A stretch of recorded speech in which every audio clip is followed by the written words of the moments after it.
جن کو کلمہ کیسے پڑھایا. قربان کیا احسانات ہیں ہمارے بزرگوں کی. ہم اپنے بزرگوں کی اللہ اکبر وہ قدر نہیں کرتے جو ہمیں کرنا چاہیے. انہوں نے دین کی جو خدمت کی، اس کے لیے جو مشکلیں اٹھائی، مصیبتیں اٹھائی، اس پہ ہماری کوئی توجہ نہیں. ہوا یہ کہ رائے پتورا جس وقت اس نے دیکھا، چونکہ بانٹ رکھا تھا سماج کو خطوں میں، قبیلوں میں، زبان میں، علاقوں میں، عصبیت پہ بانٹ رکھا تھا. غریب نواز ایک کرنے آئے تھے، ایک کرنے. جب رائے پتورا نے دیکھا کہ سرکار غریب نواز رضی اللہ تبارک و تعالیٰ عنہ کے ہاتھ پر لوگ اسلام قبول کرتے جا رہے، لوگ جڑتے جا رہے ہیں، کیا ہوا؟ اس کو بڑا ٹینشن تھا، میرا تختہ نہ پلٹ جائے، میری حکومت نہ چلی جائے. اپنے آپ کو سمجھتا تھا بہت پاورفل، لیکن یہ بھی سمجھتا تھا اچھی طرح کہ یہ فقیر جو کر سکتا ہے وہ کچھ نہیں، کوئی نہیں کر سکتا. اس نے سوچا لوگ اس کی طرف جا رہے ہیں، بڑھ رہے ہیں، اس کو ختم کرو. جادو کروایا، مشہور بات ہے، جادو کروایا، پتھر کو 2 انگلیوں پہ روک دیا غریب نواز. آپ نے سنا ہے، بار بار سنا ہے. پانی بند کیا، غریب نواز نے کاسے میں سمیٹ لیا، کاسے میں سمیٹ لیا پورے انا ساگر کو. پھر کیا ہوا؟ پھر سانپ بھیجے، بچھو بھیجے، بہت کچھ کیا. آخری میں جب سب کر کے تھک گیا تو ایک جنات تھا، اجمیر معلیٰ کی سرزمین پہ انا ساگر کے کنارے کھڑے رہتا تھا، لوگ اس کی عبادت کرتے تھے. آخری حربہ اجمیر والوں کے لیے، مدد کے لیے وہی تھا کہ جنگوں میں ادھر ادھر جب بہت مشکل آتی تو کہتے سادی دیو کو تو مدد کر. کہا جاتا ہے کہ جب وہ چلتا تھا تو ایسے پیر رکھتا تھا کہ زمین میں دھمک ہوتی تھی، لوگ ڈرتے تھے اس سے. رائے پتورا نے کہا وہ فقیر 2 انگلیوں کے درمیان مسل دینا اس کا کام ہے، اس کا اتنا چھوٹا سا کام ہے، بس اسے مسل دیا جائے. وہ چھوڑتا ہی نہیں ہے ہندوستان، اجمیر چھوڑ کے جاتا ہی نہیں ہے. لوگ مسلمان ہوئے جا رہے ہیں، اس کے قریب ہوئے جا رہے ہیں، جا اور اس کا قصہ تمام کر دے. اس نے کہا یہ تو میرے لیے چھوٹی سی بات ہے. وہ ہنسا اور ہنس کر کے کہا مجھے لیے چھوٹی سی بات ہے. وہ جا کے غریب نواز کے سامنے کھڑا ہو گیا. ان دنوں غریب نواز کا قیام ایک درخت کے نیچے انا ساگر کے کنارے تھا. اس نے کہا اے فقیر، تو اجمیر اور ہندوستان چھوڑ اور چلا جا یہاں سے. پیچھے اجمیر کے لوگ کھڑے تھے.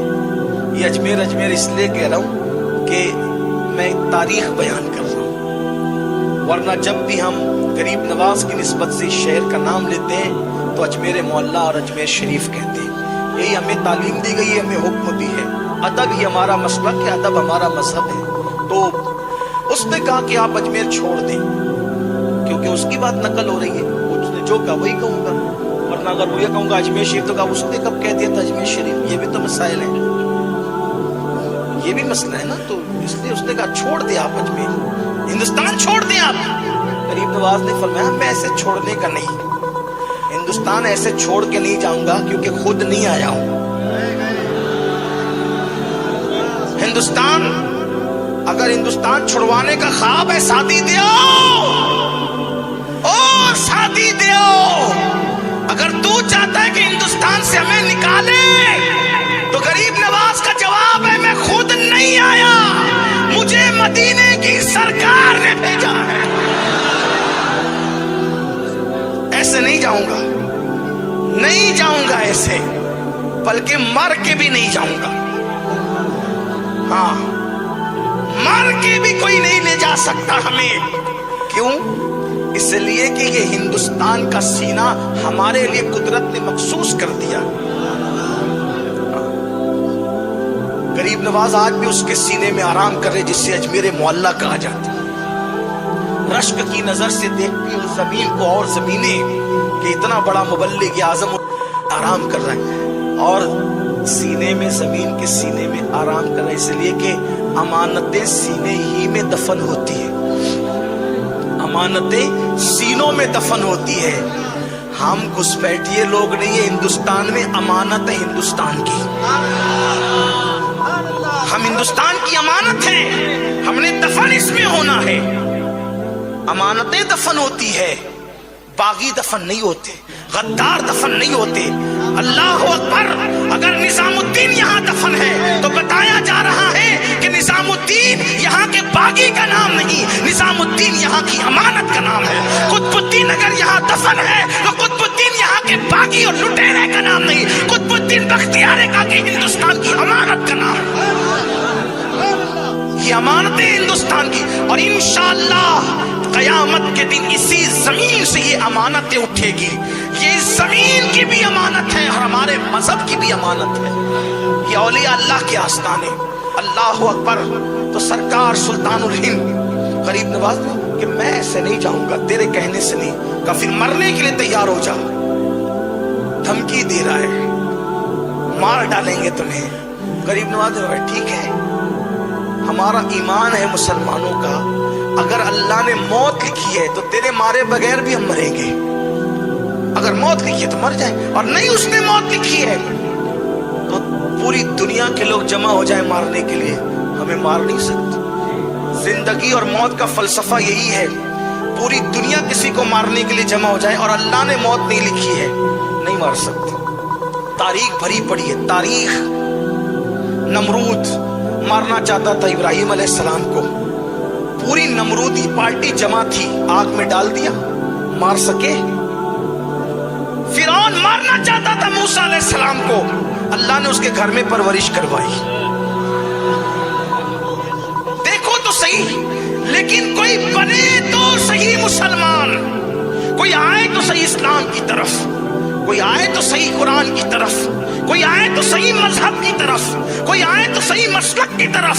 अल्लाह अकबर। वो यकीन पुख्ता करो, जिस दिन मुसलमानों अपना यकीन अल्लाह पर पुख्ता हो गया, उस दिन मारने वाले पालने पर मजबूर होंगे, लेकिन हमें अपना यकीन पुख्ता करना होगा।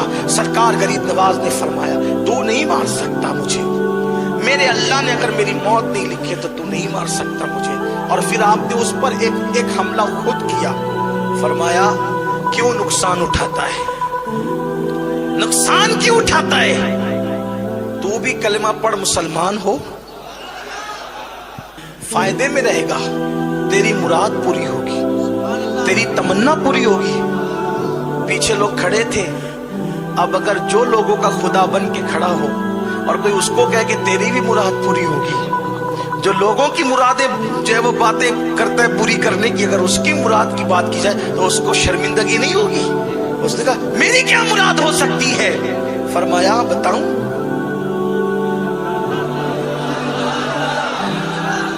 गैब दा नबी का बेटा इस लहजे में गुफ्तगू कर रहा था एक जिन्नात के साथ। तो सरकार गरीब नवाज रज़ी अल्लाह ताला ने शादी दियो, तेरी मुराद पूरी होगी, तेरी भी मुराद, कलमा पढ़ तेरी मुराद पूरी होगी। कलमा पढ़ने वालों की मुराद पूरी होती है। आपसे भी कहता हूं, अगर मुराद पूरी करना चाहते हो तो कलमा शरीफ ज्यादा पढ़ा करो, कलमे का विर्द किया करो, मुरादें पूरी होती है। कहा तेरी मुराद भी पूरी होगी, कलमा पढ़। उसने कहा मेरी क्या मुराद हो सकती है, फरमाया सुन बताऊं तुझे क्या है। कहा सुन, एक मूरत है, एक मूरत है, पत्थर की मूरत, जो बहुत सलीके से तराशी है संग तराश ने, और उसको देखकर तू उस पर शैदा और फिदा है।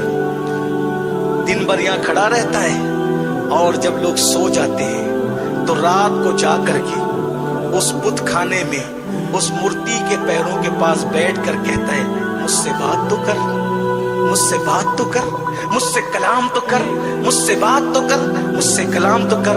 रोता रहता है लेकिन वो तुझसे कलाम नहीं करती। तेरी ये मुराद पूरी होगी अगर तूने कलेमा पढ़ा, अगर तूने कलेमा पढ़ा तेरी मुराद पूरी होगी। सीरतुन नबी का ये पहलू, जिन्नात को कलमा पढ़ाने वाला, मेरे गरीब नवाज की जिंदगी में ये शान से आया है। अल्लाह अकबर फरमाया कलमा पढ़, उसने कलमा पढ़ा, इसलिए कि मोहब्बत क्या ना करवाए। अब तो वो सारे भक्तों को छोड़कर ये खुद भक्त हुआ और इसने कहा कि कलमा पढ़ा, कलमा पढ़ी मत कहा हुजूर अब उससे जरा बात करवा दे, चले चले और बात करवा दे। फरमाया तू खुद जा, रोज जाता था हमारे बगैर जाता था, आज हमारे कहने पे जा, सुभान अल्लाह, ताकि पता चले मोहम्मदुर रसूलुल्लाह अल्लाह के गुलामों के कहने की शान का आलम क्या है, उनकी बोली की शान का आलम क्या है। जब गुलामों का ये आलम है तो सैयदुल अंबिया का आलम क्या होगा। जब उनके गदा भर देते हैं शाहाने जमाना की झोली, मुहताज का जब ये आलम है, मुख्तार का आलम क्या होगा। का जा और जाकर उसका हाथ पकड़ कर कहना, चल तुझे मोइनुद्दीन बुलाते हैं। जाकर कहना, चल तुझे मोइनुद्दीन बुलाते। हाथ पकड़ कर कहा, चल तुझे मोइनुद्दीन बुलाते हैं। वो हकीकत में चलना शुरू कर दे। हुजूर गरीब नवाज उसका निकाह उसके साथ कहते हैं। वो कहता है, हुजूर मैं आज बहुत खुश हूँ, शाद हूँ मैं आज। फरमाया, हम नाम बदलते तेरा, तू हमेशा शाद रहेगा। तू शादी था अब तक, अब तू हो गया शादी। शादी करके तू शादी हो गया, तेरा नाम अब तू शादी है। तू हमेशा शाद रहेगा, शाद रहेगा, यानी तू आबाद रहेगा, खुश रहेगा। इस तरह उसको कलमा पढ़ाया, उसको खुशियां अता की। ये गरीब नवाज है। आखिरी जुमला हुजूर अलैहिस्सलाम की सीरत में हम देखते हैं, हुजूर की सीरत में देखते हैं कि तमाम अंबिया में सबसे ज्यादा जिसके हाथ पर लोग मुसलमान हुए हैं वो मुस्तफा जाने रहमत की जात है। तमाम अंबिया में सबसे ज्यादा जिसके हाथ में लोग मुसलमान हुए हैं वो मुस्तफा जाने रहमत की जात है। तमाम औलिया में सबसे ज्यादा जिसके हाथ में लोगों ने कलमा पढ़ा है वो मेरे ख्वाजा हिंदुस्तान के राजा सरकार गरीब नवाज की जात है। उनके हाथ पर लाखों लोगों ने इस्लाम कबूल किया और आज हिंद की सरजमीन उन्हीं की बरकतों से शाद व आबाद नजर आ रही है।